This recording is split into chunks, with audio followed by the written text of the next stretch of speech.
Hey everyone, welcome to my new video. Today I'm going to be doing something a little bit different in a game you probably haven't seen on my channel yet. Today I'm going to be showing you guys a tutorial on how to build the most expensive gaming PC in PC Building Simulator 2020. So let's just jump right into it.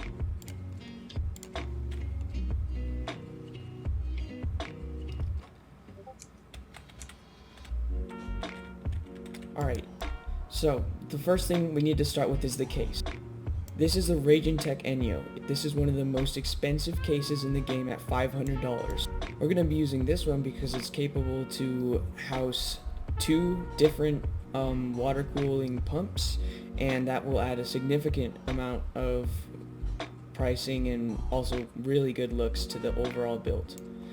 So the first thing we're going to install is going to be our motherboard. We are going to be looking for the an LGA 2066 board,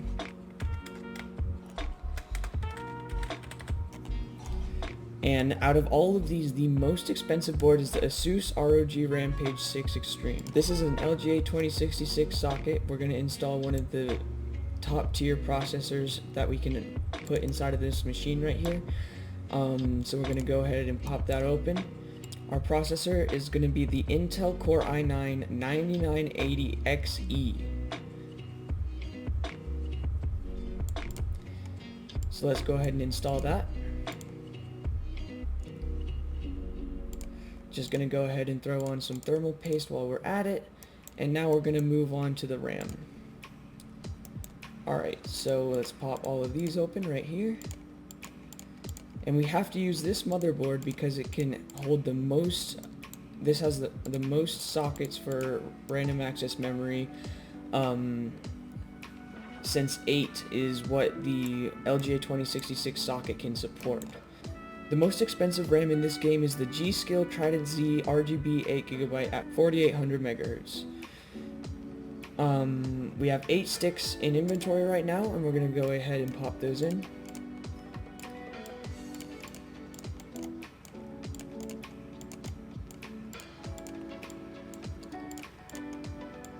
So these retail for somewhere around $400.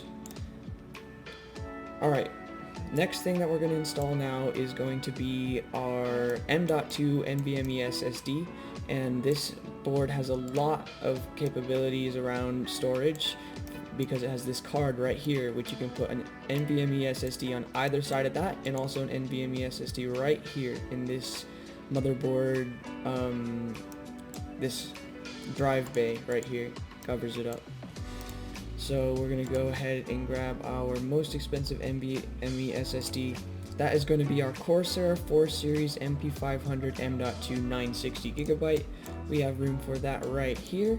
We can go ahead and throw an extra one in there while we're at it. I have bought 3 to fit in each of the compartments on this board.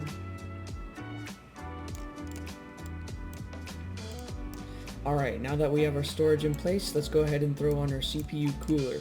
We're doing water cooling since that has some of the most expensive parts in the game, and I'm going to put on the Tech CWB RGB CPU block, one of the most expensive ones that can fit onto an LGA 2066. Now that we have our motherboard fully configured, we can go ahead and move on to installing each individual part around the motherboard. We have to be very careful to install as many parts as possible, but I'm trying to make the most expensive gaming PC that will work, and every part will function, so like no missing cables and nothing like that. So let's go ahead and start with one of the reservoirs. The most expensive water cooling pumps in this game is the AlphaCool 250mm D5 acetal pumps. So we're going to go ahead and put in 2 of those side by side. These also look great in the end result. So after this, we're going to move on to our radiators. We're going to try and fit as many radiators as possible, or at least as many as we can plug in. So we're going to start off with our biggest radiator and the most expensive ones that we could find were the Corsair Hydro X Series XR7 480. They significantly increase the price of the PC. So we're gonna throw one right there, and then throw a second one up on the side of the case right here. Gotta remove that front panel first.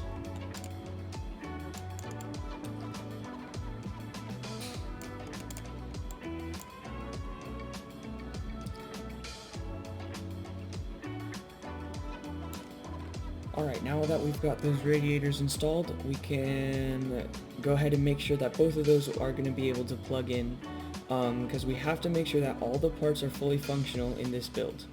For this build, I'm going to go ahead and use these ribbon braided plain black cables, because I think they look really nice, personally. Let's go ahead and connect those, and both of the reservoir pumps. We might need to do some switching around later to fit in the maximum amount of fans and things like that in order to fit the most amount of price and parts inside of this one computer. Alright, let's go ahead and throw on the power supply. The one that has the most plugs and wattage in order to have the PC fully function. The most expensive one is like $1,000. That's gonna be this Cooler Master Watt 1200 MIJ, and we're gonna actually go ahead and throw that in now, but if it doesn't have enough cables for what we're looking for, we might have to switch it out later. Alright, so now that we have that installed, we're gonna go ahead and put in another radiator.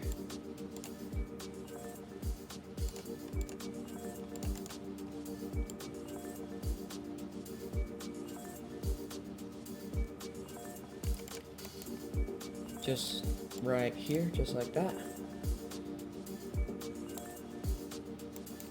We may end up having to replace the radiators if we run out of room. I'm going to throw another one on top. So at this point we have 4 really big radiators inside of here. It'll be 4 once I install the Corsair Hydro X series. Oh, actually, the Ragentech Calor A360D is a little bit more expensive than the Corsair one, so we're gonna throw that in right here. Now we just have to make sure that we can get everything to plug in. That's the hardest part about all of this. So right now I have no plugs open, so I'm gonna have to unplug my other 2 reservoirs and see if I can get them to maybe daisy chain. That could potentially work. So I'm going to connect the radiator. Maybe this one, yep, that one daisy chained, and no, this one can't daisy chain. That might be an issue. We can daisy chain that one, though. So we have these 2 daisy chained right now, and we also have this one.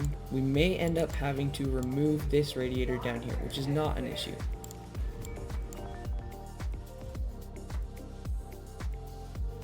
Alright, up next we're going to see how many extra case fans we can fit in and see if we can get those to daisy chain together. We've got the most expensive case fans are going to be the GamerStorm MF120. We're going to put in as many of these as possible. Right now we can fit 8, but we're going to see if we can fit them all in with just a single cable. It's possible, but I'm not entirely sure if we'll be able to pull it off. Looks like we're 1 short.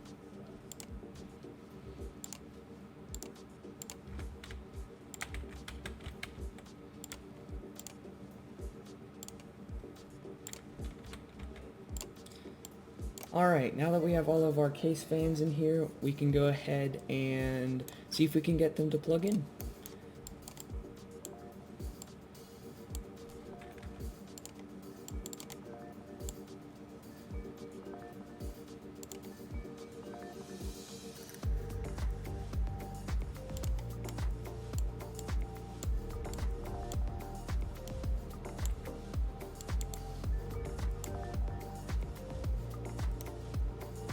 Alright, so there you have it. We have successfully cabled them all together. All of these fans will be fully functioning, and we filled up every single possible spot inside of our case for fans and radiators. We've got 4 functioning radiators and 8 functioning GamerStorm FP150 fans. Alright, up next we're going to install the graphics card, and then after that we'll move on to the water cooling setup. Now we're going to use a water-cooled RTX 2080 Ti. We're going to use the Aorus version, which is the Aorus RTX 2080 Ti Extreme Water Force 11GB, one of the most expensive graphics card in the game. We're going to throw 2 of them in right here and plug those in. And this build is nearly finished. We just have a few drives to install down here, and then we're going to do our piping and our coolant, and then we're going to go ahead and see if it fires up. We're going to overclock it and then run 3D Mark. Alright, up next we're going to install the most expensive SSDs, not the NVMe ones that go on board, but the off-board SSDs. We have the Corsair 4 Series 960GB, and we can fit something like 3 with this power supply. Let's go ahead and take a look. Alright, we got those 2 in.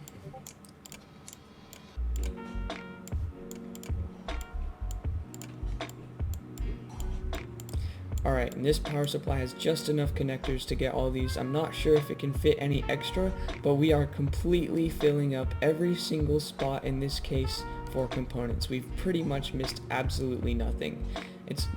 This is the most expensive gaming PC. Now we just need to throw in our fittings and pipes and then boot it up. So here's a quick time lapse of how I made the water cooling loop.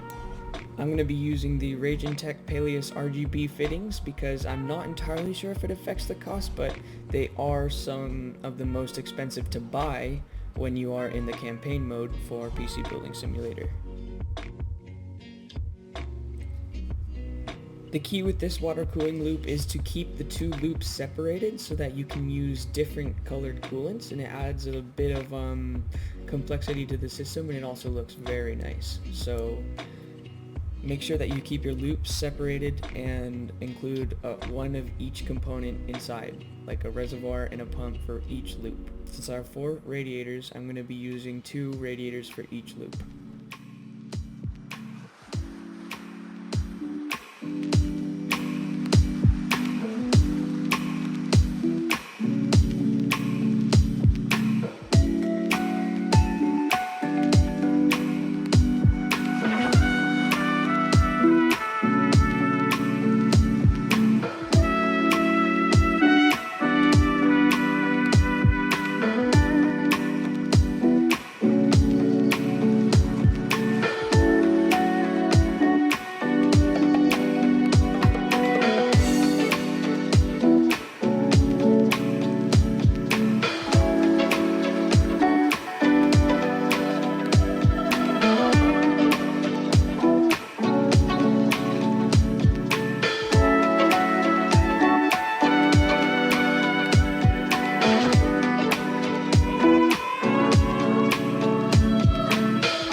I just found out that you can't actually route tubes out of this radiator right here because it clips through this part of the case.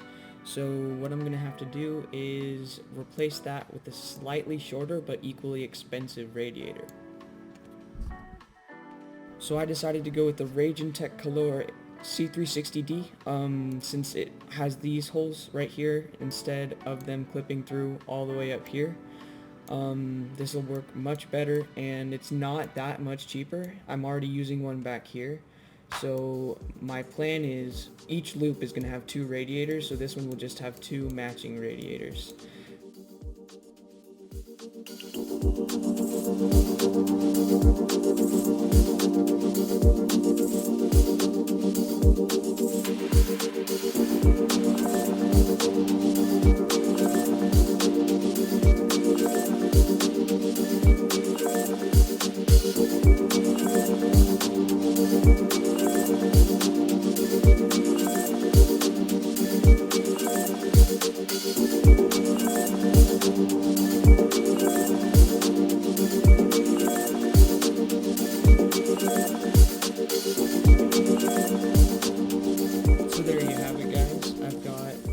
Water cooling pipes installed.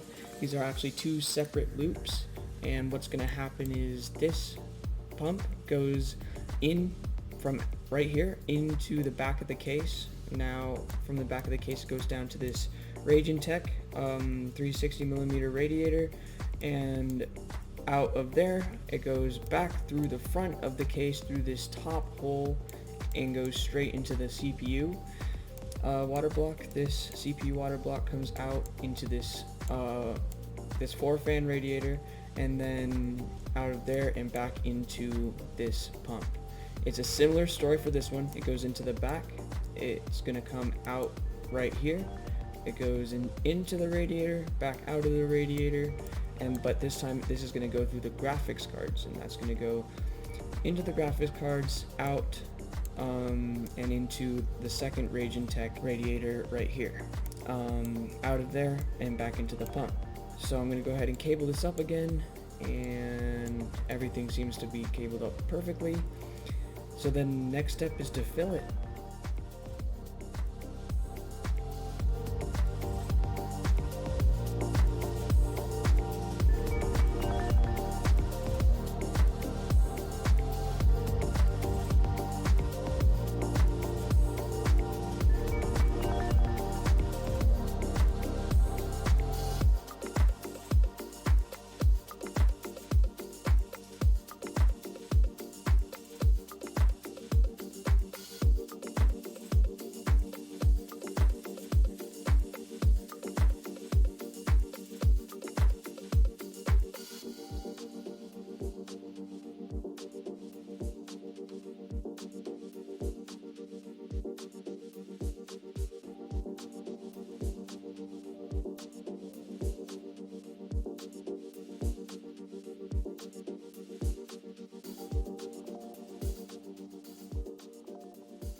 And there you have it, guys. The water cooling system successfully filled in 2 different colors. It looks pretty darn nice, if I do say so. And it's pretty much ready to boot up. I'm excited to see what it looks like. Let's throw in a USB stick and install an OS, and let's boot it up.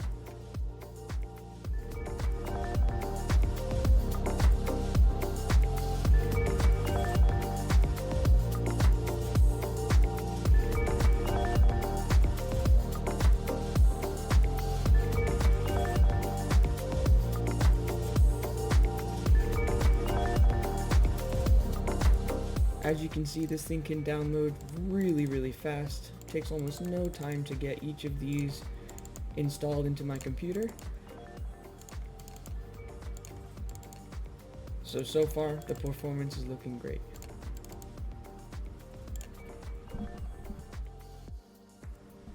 So I'm thinking I'm going to go through each of these lights and change them between purple and white alternating. So I'm going to go through this first set and change every other check mark in the lighting menu Actually, no, I'm going to select all whites and turn everything white first. Now, I'm going to select every other light and turn those lights purple, so that we'll have an alternating white and purple system, and we can go ahead and see what that looks like with our white and purple water cooling system.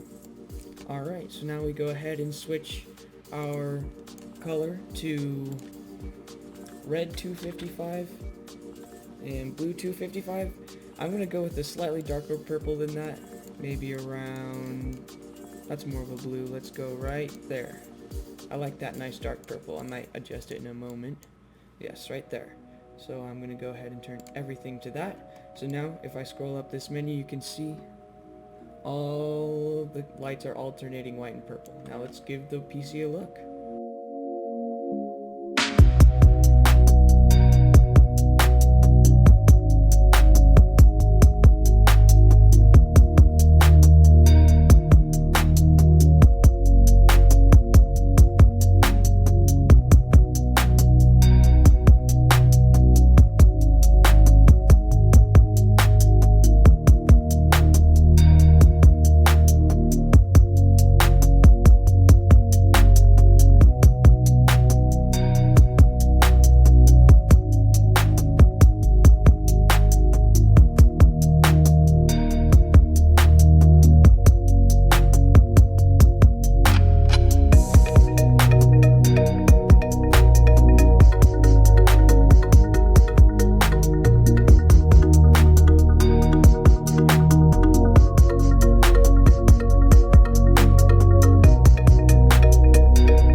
This looks great. I'm very proud of this. Let's go ahead and start the overclocking process.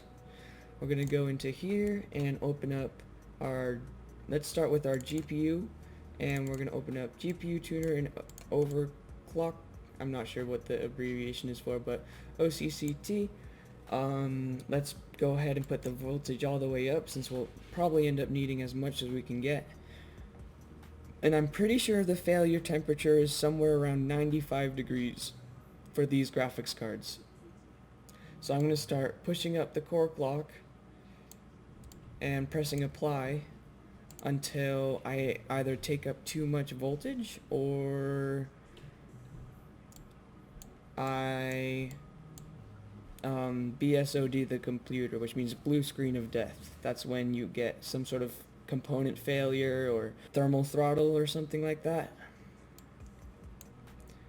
So we're up to 40 degrees now, taking 229 watts. You need to make sure that you turn your test on. Turn your test type to infinite and then just turn it on. Wait for it to start, and your power draw should go really high up. You wait for it to stop going up, and then you can start your overclocking process.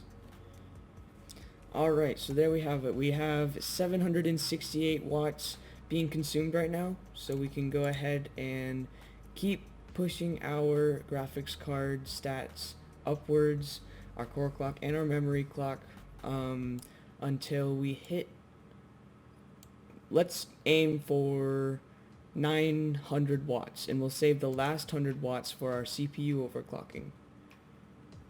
Alright, there we go. We have about 920 watts being used right about here, and we're going to go ahead and leave it at that and X out of our system and reboot our computer into the BIOS. I'm going to hold down the delete key once it asks. So I hold down delete, And there, now we have our overclocking page. So we go to CPU OC right here, then we're gonna go to here, and we're gonna first turn on our XMP profile for our RAM so that we go all the way up to 4200 megahertz. And then we're gonna go to here and turn our ratio upwards, because if you turn your base clock upwards, what's gonna happen is the RAM XMP profile won't work, and you'll have to do that. And I honestly think that's annoying, and you don't really need to touch the base clock unless you're really trying to squeeze out every bit of performance you can. So I'm going to go ahead and turn this to 45, and I think, yeah, we're going to go ahead and just start with 45 because CPUs can only take so much, especially when this is like top of the line and already overclocked to its full potential. So let's apply our changes and restart, and then we're going to fire up OCCT once again and see how much power consumption we're at, or if the CPU overclock was too much for it to handle. So we've got OCCT right here, turn it on to infinite, and turn that on. And we're going to wait until we pass at least 920 watts, and then we can see how, oh, there, we got a BSOD. So this says a clock interrupt was not received in a secondary processor within the allocated time. So this must mean our CPU overclock may have actually been unsuccessful, and I'm not sure we're going to be able to overclock it at all. So let's power it off and back on.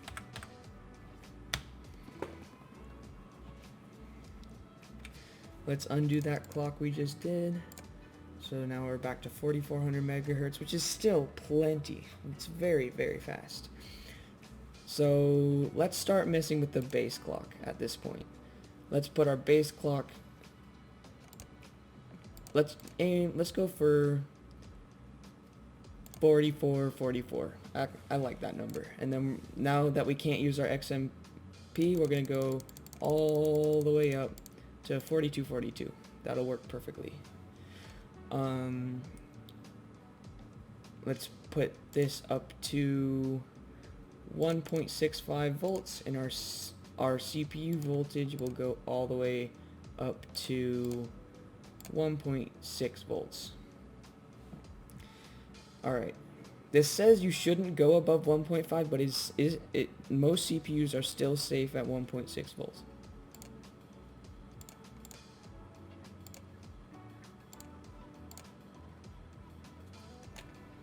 Let's fire up OCCT, turn infinite on, and our temperatures are good, our power limit is good. Let's just wait for that to max out. Alright, so we've just passed 920 volts, and we'll see how much voltage our CPU is now taking. Alright, so it looks like our CPU used 62 extra watts after that overclock. It's still holding a chilly 33 degrees Celsius. So what I'm about to do is run 3D Mark and pick out the component that scores lower, which will either be the graphics card or the CPU, and I will overclock which one scores lower in that test, because the one that scores lower decreases your average. So let's go ahead and run 3D Mark.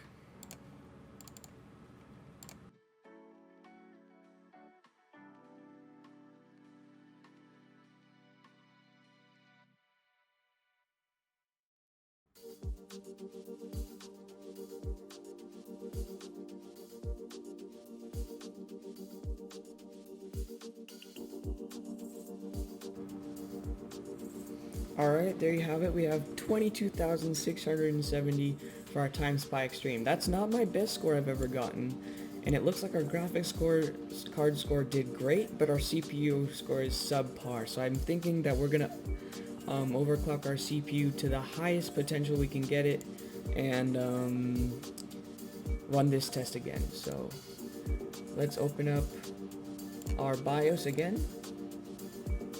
Alright, now that we're in the BIOS, let's go ahead and tweak these settings a little bit. Let's change this to 103 megahertz and tone this down to 4256.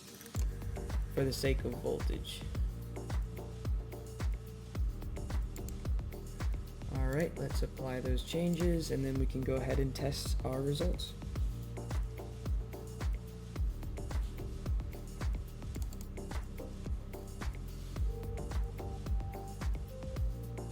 Alright, looks like we got a BSOD, so let's undo what we just did.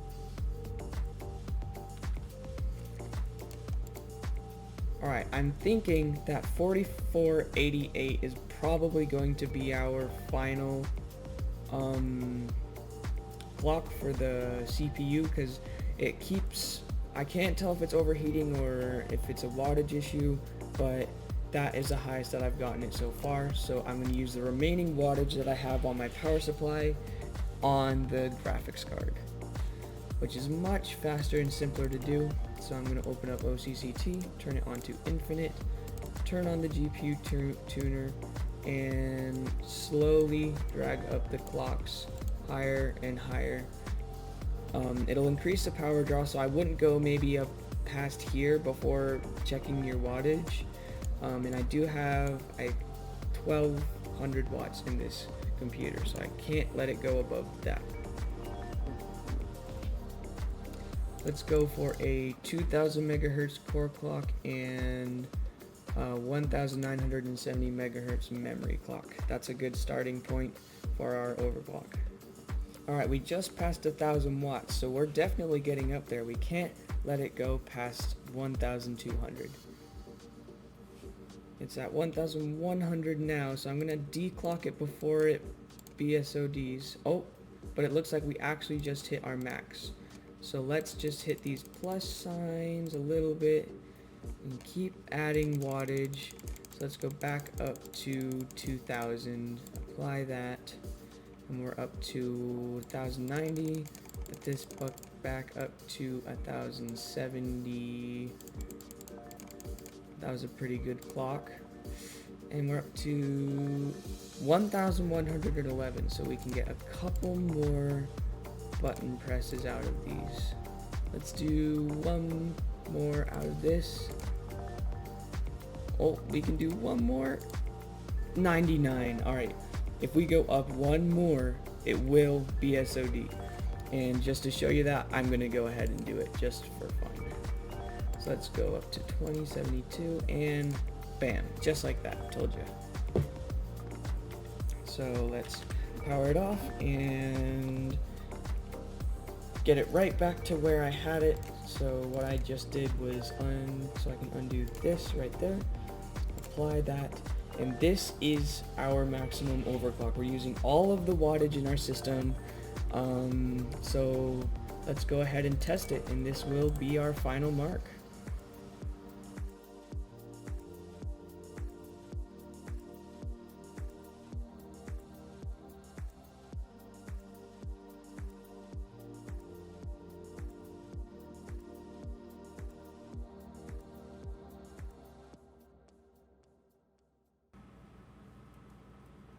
Alright, there we go. 24,528 is our final score. Alright guys, and in case I forgot to mention or you didn't notice, the resale value of this computer is $16,000. Now, this is in the campaign mode, so I believe if you built this in free build, it's the same exact price, but it's $16,000, 216, and the 3D Mark score is 24,528, and that's pretty much all. That's it for this video. I mean, I'm not sure if the price changes with the amount of pipes or fittings you use, but I use the maximum amount of fittings in this build as well. So if you want more PC building simulator, like, subscribe, and comment. I'm thinking of doing a build tour of some of the builds that I've done already. But that's all for now, and thank you guys so much for watching.